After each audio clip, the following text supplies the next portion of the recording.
Thank you, Kiana. This is a good opportunity. I love it. I love speaking to like-minded people and to be able to share some ideas. And if I can make a difference in one person's life by sharing this, mission accomplished. Amen to that. For someone listening in or watching this conversation right now that Mm. has no idea about you, what you do, how you do it, what exactly is it that you do? So I consider myself a neuroscientist. I specialize in the subconscious mind and how do we synchronize our subconscious and our conscious mind. And it's that ability to do that, and that ability to get that synchronization actually puts you in a peak state, puts you in the ability to take action. The biggest thing you see with clients and with people is that they want to do something, but then they go, I'm gonna go make that coffee first, right? Like, let me distract, let me doom scroll for a bit first. That is when your mind, your conscious and your subconscious mind are not in sync. So the whole idea is, how do you synchronize yourself with your subconscious, which is 90% of what runs you as a person, and your Mm. conscious mind. So that's my specialty. The cool part is I get to do it out of passion, not out of profession. Hence, I still have other businesses that keep me in the lifestyle that I want, so that I can do this as a passion, you know? And I'm Wow, really blessed that way. that's incredible, man. What even sparked your curiosity to go into the NLP pathway? I'd love to say it was something special, but it wasn't. I was born into the industry. My dad was a person in personal development in the 60s and 70s. Hence, we spoke about this before. I attended my first personal development seminar when I was 9 years old. I was sitting in the back of the room going, what am I doing here? But the thing went in, right? And it all went Okay. in. At the age of 14, I was in another seminar that dad was conducting, and I saw this beautiful lady. And as a 14-year-old, you see a beautiful lady, you go, wow. But she was sad when she first came in because I did the intake. You see Mm. the reception, do the intake. And then halfway through the seminar, you're seeing her change. And then at the end of the seminar, she was a totally different person. And I'm like, that really floored me as a person. Like, if I can make a person happy in 3 days, that really, really caught my eye and really went to the core of me. So that started me on the journey. And then I went through a tough time because even though dad was in personal development, I think he left the personal development at work, not at home. So we went through a really Mm. bad divorce. He kicked us out. We went to India. We came back, and I saw this movie called Karate Kid. And in that movie, there was Mr. Miyagi. And this sounds corny, but it for me it was really deep for me in the point that I'm looking at this kid in this movie. I'm 15. That kid's around 15, and he has this guy that comes and saves him, comes and guides him, and comes and elevates him to something else, right? Mm. And my Mr. Miyagi never turned up. So I decided then and there that I have to become the Mr. Miyagi in other people's lives. Did not know how or why or when, but it was a core belief. So I've always been that person that has to help somebody get to another level. And that started me on that journey, you know? Wow. Yeah. So I know it sounds a bit corny, but at the end of the day, the reality of it is when somebody makes such an impact in your life, and movies have made a massive impact in my life, Mm. that got me on that journey. Interesting. Did you, obviously, you were saying that you didn't have that male role model as such. Correct me if I'm wrong. So, where did you turn to when you were growing up for that role model guidance? Because I know for myself, I guess I'm similar situation, similar story. So where did you turn to find that role model? I turned to books and tapes. I'm old enough for cassette tapes. Mm. What are they? No, I'm joking. I'm joking. Right. I've got an LP collection in my house of with my mom used to listen to personal development in LPs. Okay. Okay. So that's pretty cool. But yeah, I turned to books and tapes. My mentors were books. And when I was reading the books, I felt like they were talking to me and teaching me. Then I really got into that field and really started expanding, got into insurance, started doing seminars. Then I came back to my father, and I was driving him around for his seminars. And Mm. one day we got taken to a massive lunch, and he fell asleep when we came back. So I had to take the manuals and conduct this first seminar, right? So I used to follow him around, and one of the things that you get when you follow a speaker around is you get to go into the green room where all the other speakers in a large event are. And in that room, I was sitting there going, "Oh my God, I am literally with the mentors, the success people of the world. There was Zig Ziglar, Tom Hopkins, Dennis Waitley, Wayne Dyer, Jose Wow. Silva. Like these are the names that are the greats, right?" And I'm Yeah. sitting in this room looking at these guys as a 15-year-old going, "Holy shit!" I'm sitting next to God. Like these are my heroes. And Americans, being Americans, have this passion about coming up to you and saying, "What are you doing here? Why are you in this room?" So I was just telling them, and they literally took me under their wing. And I got to spend time, and I'm so grateful for it. I got to spend time with the greats like Dennis Waitley, Zig Ziglar, Jose Silva took me under his wing for 2 weeks and taught me the Silva method, and that was another part of it. Wow. So that's what I turned to. It was, but my main, and I tell everyone this. Zig Ziglar talks about in his book, "Garbage in, Garbage Out." What do you read? Today we've got the benefit of audiobooks and all of that. I'm constantly listening. Now the modern day we're doing podcasts and we're listening to podcasts from around the world. It is so cool that we have access to this information, but we got to be careful what information we put in, because Mm. our subconscious magnifies that and puts it back out. On that note, when you were 15 being in this room, that's a spin out because you look at the average 15 nowadays and oh man, who knows what they're doing? Off the rails. I know I was personally. Yeah. So at what age did you quote unquote lock in, if that makes sense? Like knew your goals, knew or like had an idea and a sense of direction on where you wanted to go? Honestly, I didn't lock in as a kid. I was too busy fighting the system. But Mm. something about me always wanted me to learn. When I had a book of a guy and the guy sitting next to me, so I wanted to learn. I never locked in to be a personal development coach or a mentor or a millionaire and things like that. One thing I did have as a goal, always had as a goal, was I wanted to own a Ferrari. That's all it was. It was a Ferrari. Since I was 9 years old, it was a Ferrari, right?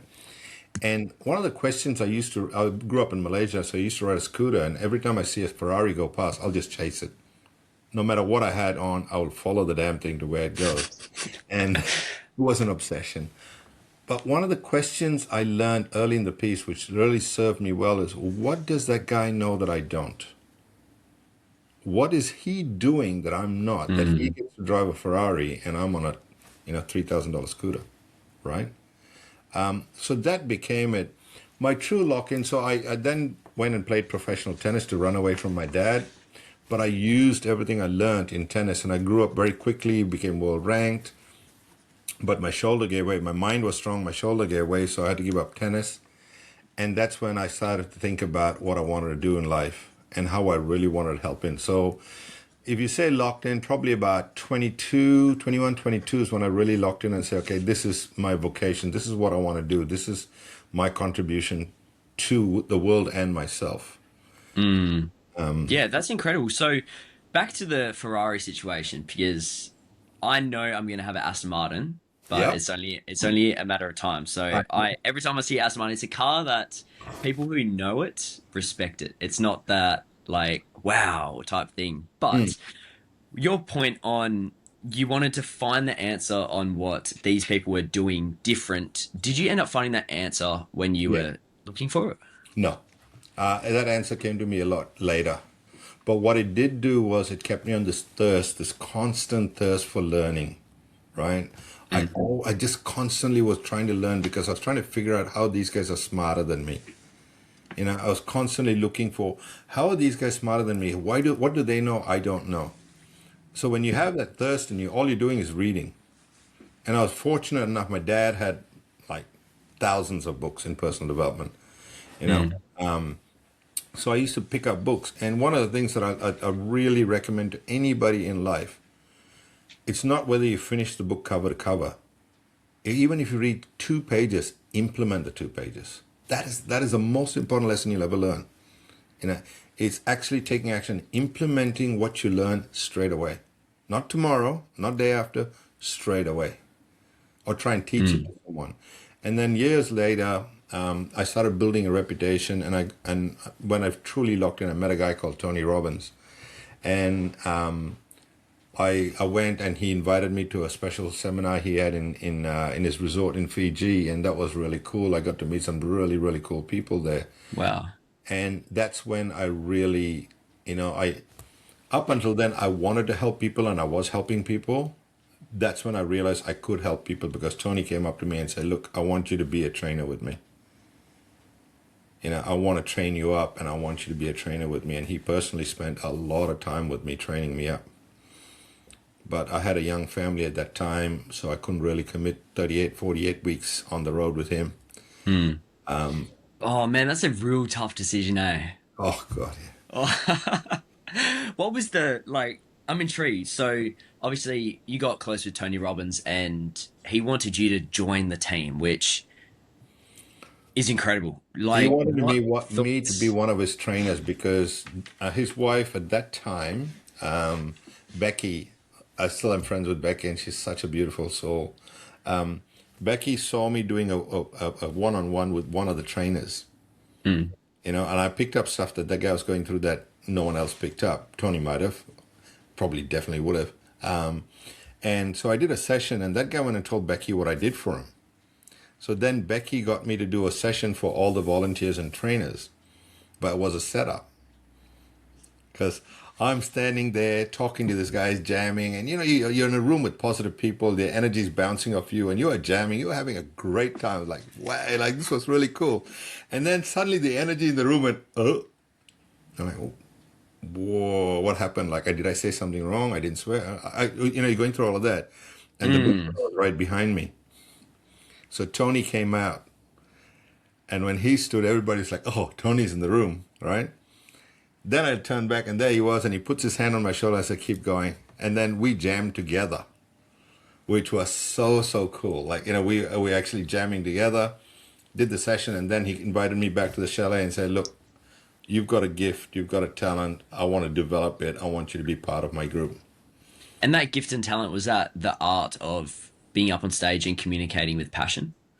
I think that was part of it. I can see, like, I see more in people than the average person does. I say that to a lot of people. I read people for a living, right? I can see in an audience. I can see, when I'm on in the zone and I'm conducting my workshops or one-on-one. I get to see a lot more about a person than they get to put out in body Mm. language, in language patterns, in their eyes, in their movement. And I say, okay, what happened to you at 14? What happened to you at 15? What happened to you at 21?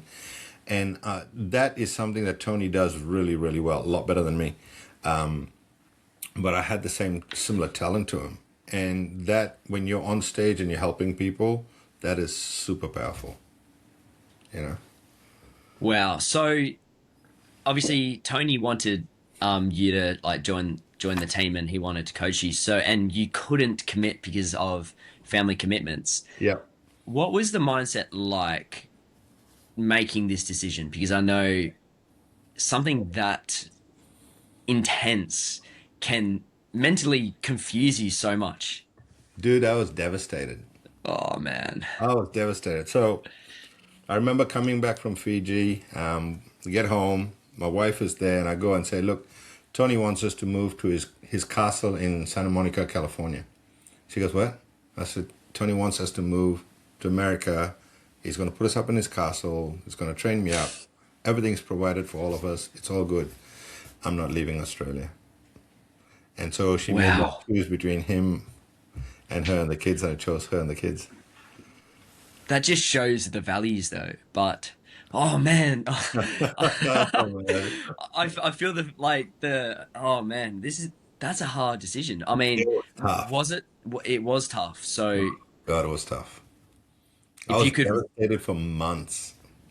if you could relive that time, would you have still made the same decision? Yeah, Yeah, that's really good. That's yeah, good. because kids, you got to invest in them.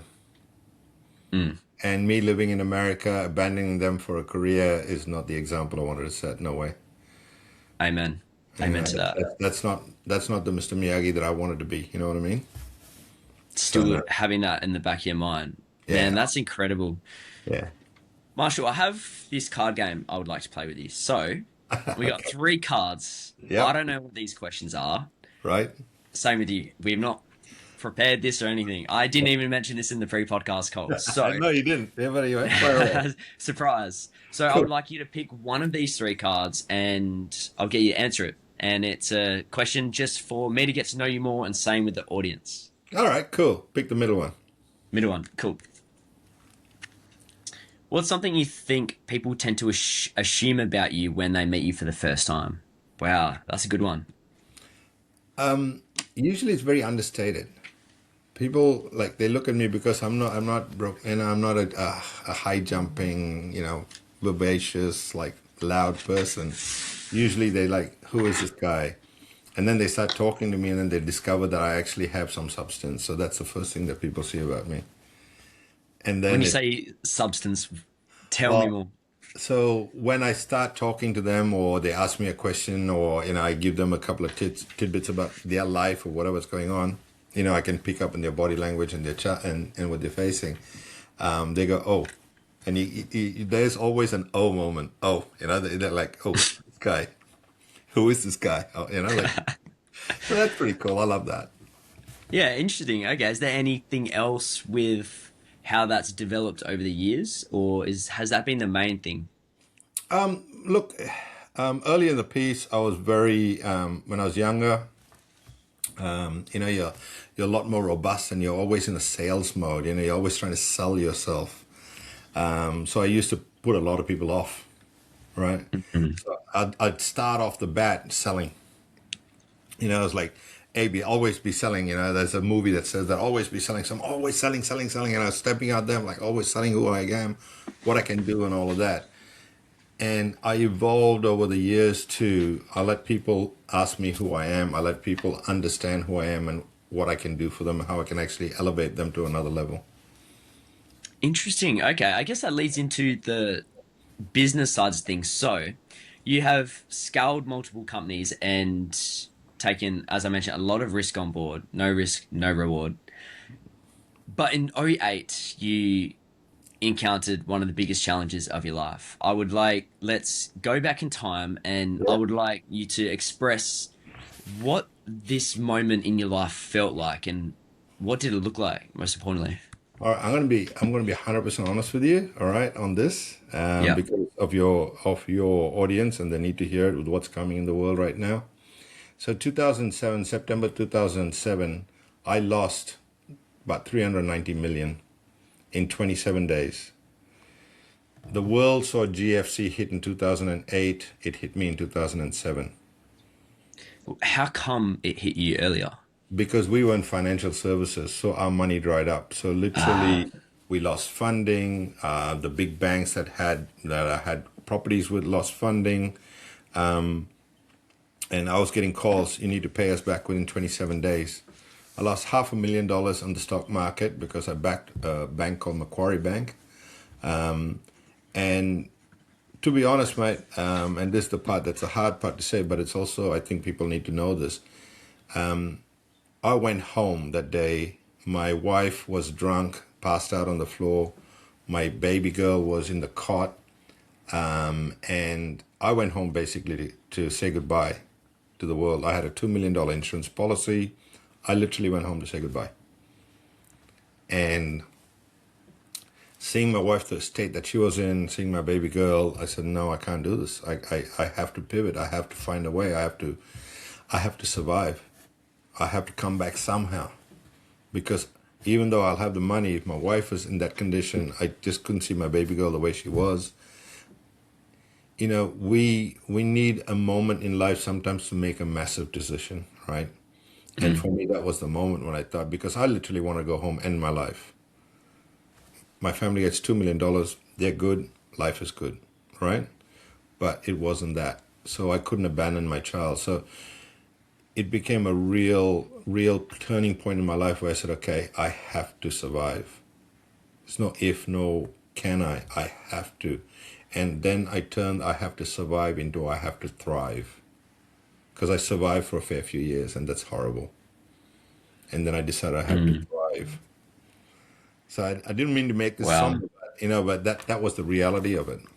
You Yeah, know, 100%. And I'm sure I'm new to business, and a lot of people watching are new to business as well. And most likely, it's almost a certain like time where we all are faced this massive shift, whether this is a divorce and the business has turned to shit and you end up losing a lot of money. And this is something we do need to consider when yeah, taking this path. But unfortunately, the mental health and suicide rate for entrepreneurs is a lot higher.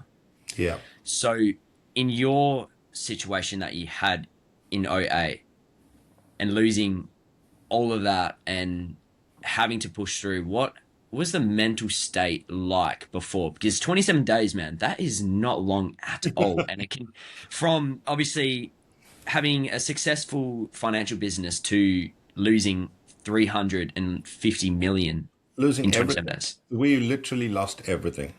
We went and lived in a shed for a while. It was that bad. Oh shit. Yeah. Wow. Aldi had just come into the country, and I was like, I would go to a meal and spend $10,000 on a meal and not even sleep about it. That's just normal, right? Yeah.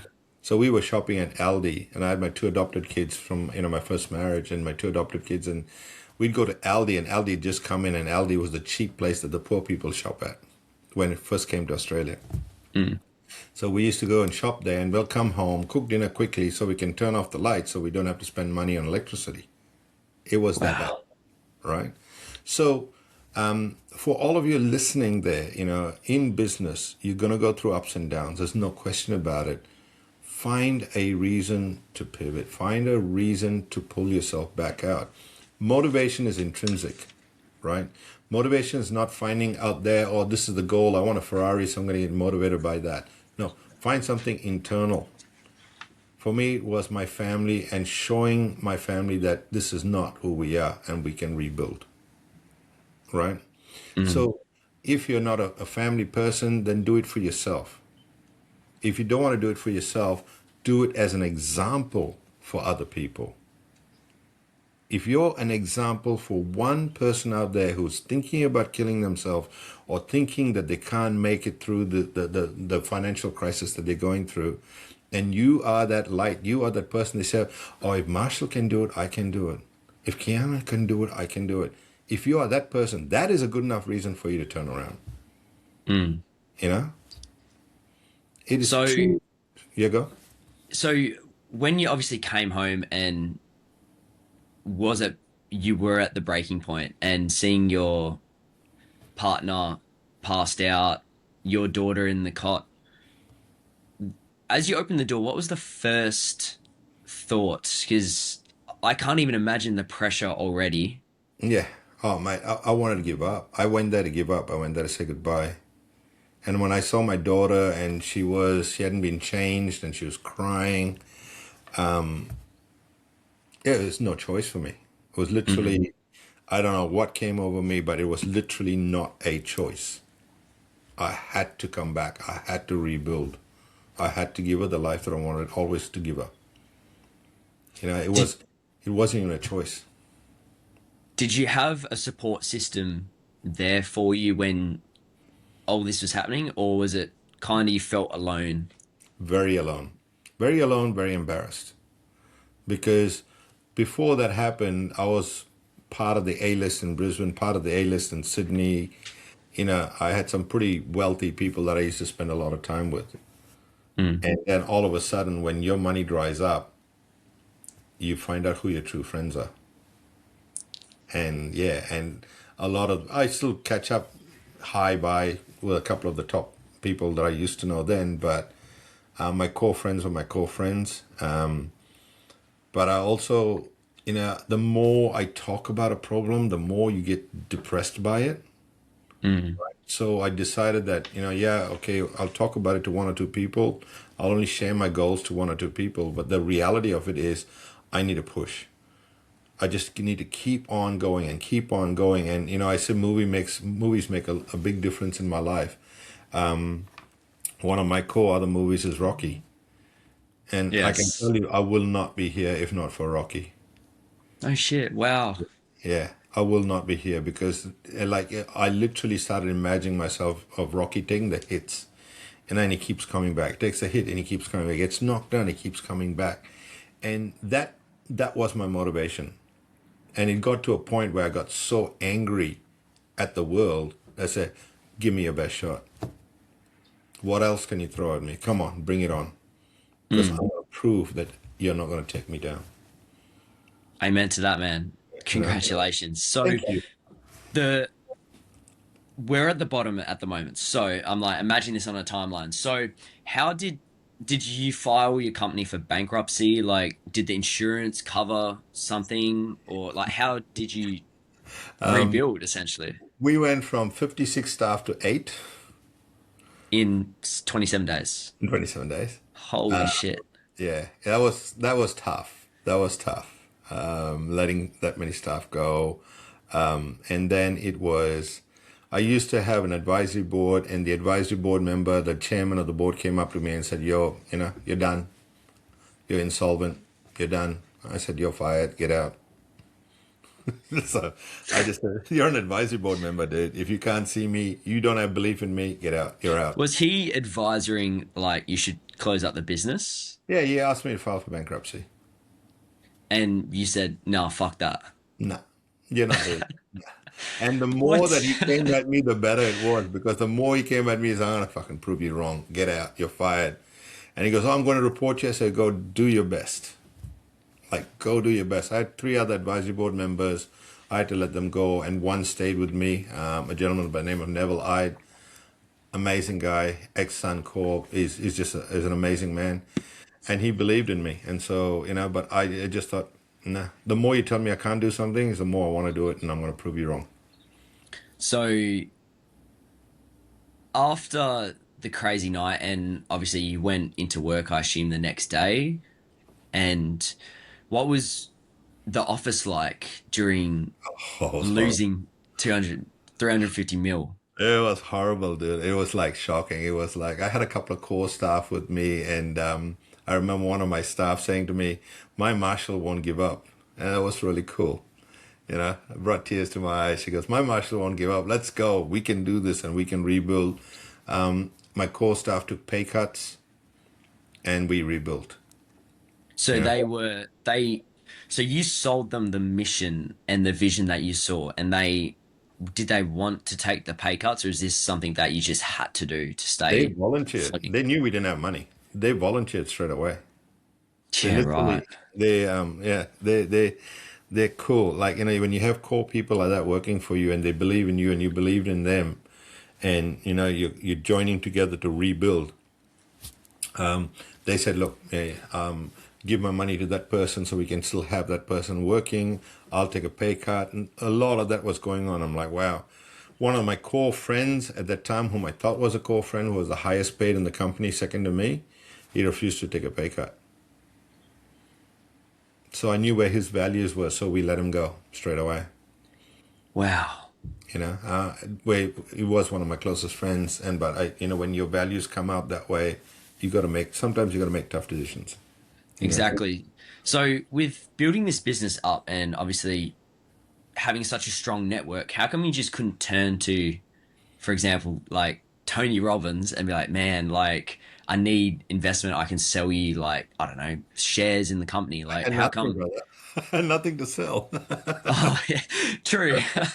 I had nothing to sell, and I was too embarrassed to ask for help. And Wow. that's another lesson that I would love people to learn is learn to ask for help, because Simon Sinek in one of his podcasts or videos talks about it of how you can, a friend of his was in trouble, and she spoke to him but didn't ask him for help, and then months later she tells him, "Oh, when I spoke to you, then I was in trouble." He goes, "Why didn't you just say something? Why did you say something? I would have helped you. I love you, and I would have helped you." We I don't know what it is about us. We think that we got to solve it all ourselves. No, ask for help.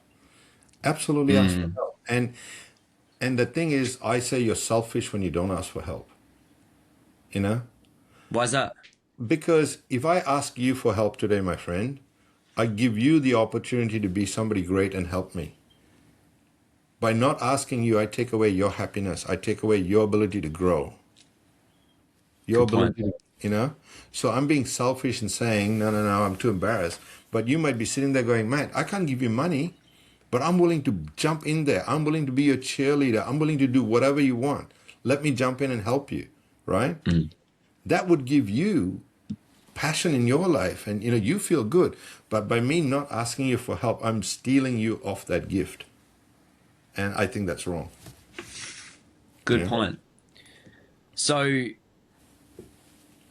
I'm 100% sure in my lifetime there's going to be some economic craziness because since '08, we obviously during COVID, there was a bit of a panic and we did see a dip in all the markets and then Trump's tariffs, which scared a few people. But now we're at all time highs. Everyone's still seeing rainbows and flowers, but I'm sure the day is going to come where the steamroller is going to bulldoze Well, something off. So the question is, how can, as a small business owner today, how can I prepare for what could happen? And yeah, the what if, because preparing for something like this, a crisis yeah. management is essential. I mean, there's a lot of practical stuff like don't keep your business and your personal bank accounts with the same bank. Have proper structuring in your business. I always tell people have their IP in one company and their customer facing company another one. The biggest thing is your brain is a muscle, right? You got to train your brain for the good times and for the bad times. You know, Mm, you got to train resilience. Resilience just doesn't come up on its own. Resilience is something you learn, you train yourself, you grow.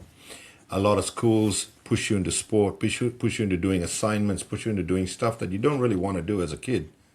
But what that's teaching you is resilience. That's teaching you to stick to something and finish it. And that's a muscle that you got to train in your brain. Be prepared. There's always a way out. My biggest lesson to my kids is ask the right question. There's always an answer. There's always a way. There's always a way. You just got to ask the right question.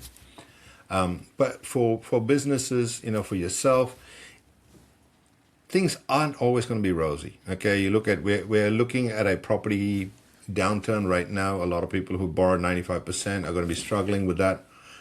Values are going to come. The loans are going to be higher than their properties in the next probably 12 months. Adversity is something that is the mother of learning, right? So when you're going through, you got to think about this and say, okay, what if? What is my plan B? Right? Always, what is my plan B? I've got a successful business now. People are doing this. People are buying my product or buying my service and all of that. But what if that cash dries up? What's my plan B? I like diversification. That's why I still have diversification in companies that I own. mm, I love diversification, but don't diversify yourself that you lose focus. You got to train yourself to be able to diversify and keep moving forward, right? So get good advice. I mean, now we've got ChatGPT. Actually, I use Claude more than ChatGPT or Perplexity. Get good advice. Ask the right questions and then get the advice. Is my company structure right? Take your P&Ls and your balance sheet, put it into a co-work that is isolated in your own system and say, what are my weaknesses? What are my strengths? mm. Or to go onto your website and say, is this a sustainable business? If so, yes, why? If no, why? How do I make it sustainable? Today, we have tools that can give us answers in milliseconds, right? In Mm. those days, I had to call a mate and go, mate, this is what's going on in my business. What's the legal answer for this one? Today, I can get 10 different legal answers in about 30 seconds on my computer, right? Exactly. But we got to be prepared. We have to Mm. be prepared for that. You drive a car, you have a spare tire. How often do you check the spare tire? Very rarely, Good point. right? But be prepared. Check it. Make sure there's air in the tire. Most spare tires don't have air in them because they've been sitting there for years and years and they go down. So be prepared. Look for Mm. what are your strengths, your weaknesses. On my website, I have a one pager that I use for business. And I always try and identify what are my weaknesses? What are my threats to my business? Right? And if I'm prepared for that, that comes up, I implement a strategy. It's not a, oh my God, what am I going to do? That's a good point. You know? And you guys, the younger you are, the smarter you are at using AI. Do it. Go for it. Ask the questions. Exactly. On the note of obviously celebrating the business wins, I've also heard in the self-development space is the bigger you celebrate, the harder you fall. In the sense of it's like a business is like a stock chart. Yeah. Yes, I've made 10 grand. Oh shit, I've lost 20 grand. Ah, like type thing. Yeah. So, What's your thought and input on that? I'm curious. right. Look, it's, I always say celebrate the wins, but don't become cocky about it. Mm. I'm teaching my 16-year-old son right now to drive. He's on his fifth day of driving right now. He's going to kill me for Oh, saying scary. he's going to kill me for saying it. But, he goes, Dad, am I a good driver? I said, mate, you're a great driver. You're a really good driver, a good response. But if you become overconfident, you become a shit driver. Okay? So Mm. confidence is good. Overconfidence is shit. Celebrate your wins. But let me encourage you to celebrate your losses too. Because your losses will teach you more in life than your wins do. Very good point. You learn more from your losses at any one time than you do from your wins. Because sometimes you might get lucky. Sometimes you might choose the right business. You might choose the right opportunity, or you just spoke to the right person by accident, and suddenly your business goes up like that. Right? And then you go, "Ooh, look at me. Look at how great I am." You don't learn much from that. But as soon as that turns and you come back down and you're down there, that's when you learn. That's when you really understand who you are, what your business, how capable are you, and how capable is your business. I love that point. So, for example, a few months ago, I was struggling with cash flow in the business. I've solved that. I've solved that problem now because I've implemented a CRM. So, how can I? This is going to sound so dumb. How can I actively seek out? I want to say failure to become stronger without obviously fail, like Really? Yeah. without. I feel like that word's misused because it's obviously first attempt in learning. But it has a wrong negative meaning, but it's a positive Absolutely. meaning. But It's a very bad. that's my view. Yeah. So, Yeah. first of all, that's a good question. I like the question because when you're doing well, how do you look for the loopholes? How do you look for the parts where your weaknesses are? Mm. Talk to people like myself. Talk to other people who are in business. Okay, not mentors. Unfortunately, our industry has got anybody can do a weekend course and they've read a book or done an online seminar and they're a mentor and they're a business. Speak to people who are in business. I guarantee you, especially in Australia, America, and most countries in the world, you go up to a successful person and say, "Hey, can I please buy you lunch?" And start that way. Can I please buy you lunch because I want to learn from you so that I don't make the mistakes in my business? You know what the coolest part about it is? 95 to 99% of the time, they will take you out to lunch. They will pay for your lunch and you will get invaluable lessons for Mm. free. There's a guy, his name is Tom Potter. He started Eagle Boys in Australia. And I used to door knock and try and get business in sales in a product called Success Motivation Institute. And I door knocked Eagle Boys, and I'm like, I got to do something different here because my last 10 door knocks did not work. Right? So I go to the reception. I said, "Is your CEO here?" Because there was an article on the table of Tom Potter just winning an award, and he was young business, blah, blah, blah, going to Harvard Business School for an EMBA. So I'm like, "Is your CEO around? Because I'd like to interview him for a book." I wasn't writing a book. Um, and Smart man. and she goes, "Yeah, I'll go ask him." So she goes in, asks Tom. Tom comes out, and he goes, "I say, look, I'm writing a book on entrepreneurs and success, and you're a successful entrepreneur. You've built Eagle Boys. You're going to America. We got to remember the article on the table. And he says, "Oh yeah, come on in." So I went in, had a good chat with him, and he was telling me about the Wow. principle, how he built it. He's talking to me about guerrilla marketing, and Tom was one of the founders of guerrilla marketing in Australia. I don't know whether you remember or not. He used to have that. Yeah, he used to have an eagle with a board on the side of the road and the pizza sign on it. Yeah, and he sold since then, but I made a good amount of money out of it. But Tom did that, and then the coolest part was Tom said, "Oh, are you hungry?" I'm like, "Oh yeah, definitely hungry." So he took me out to lunch and spent another 2 hours with me. Wow. Till today, I'm good friends with Tom. We've played golf on a fair few times, and it was just that one thing of asking that question, and ask it of somebody who has done it. Ask it of somebody in your field who's successful.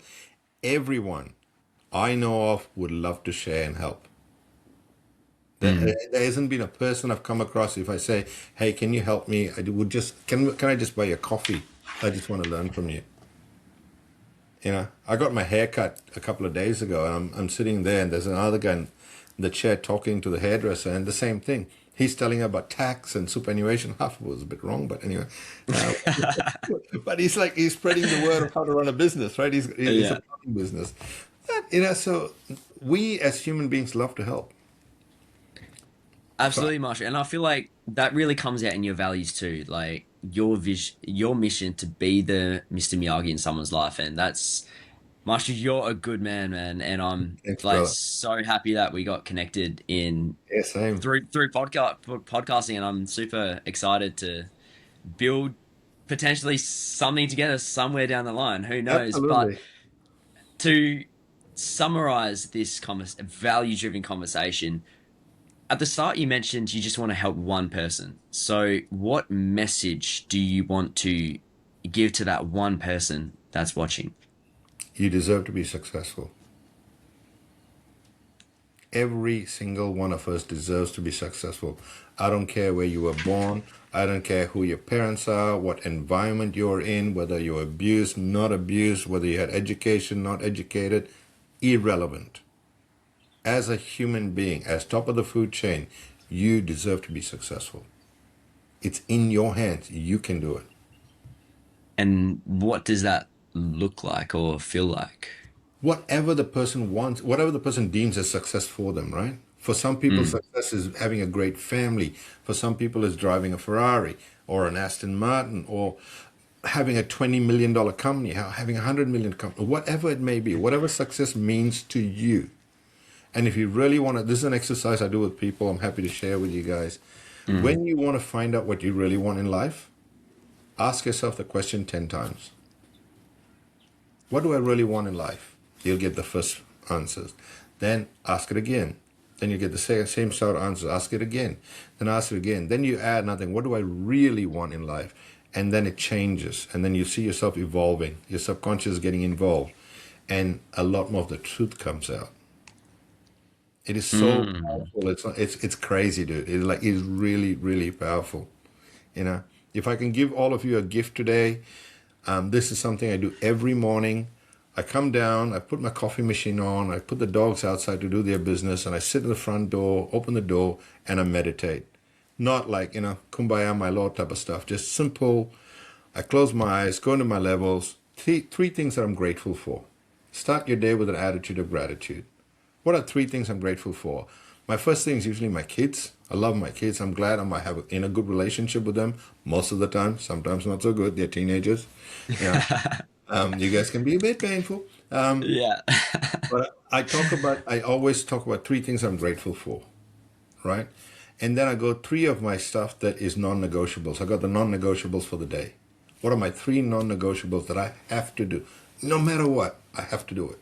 Commit, do it, right? And then I write down my 12 goals for the year every day. I have a book and I write down my 12 goals for the year every single day.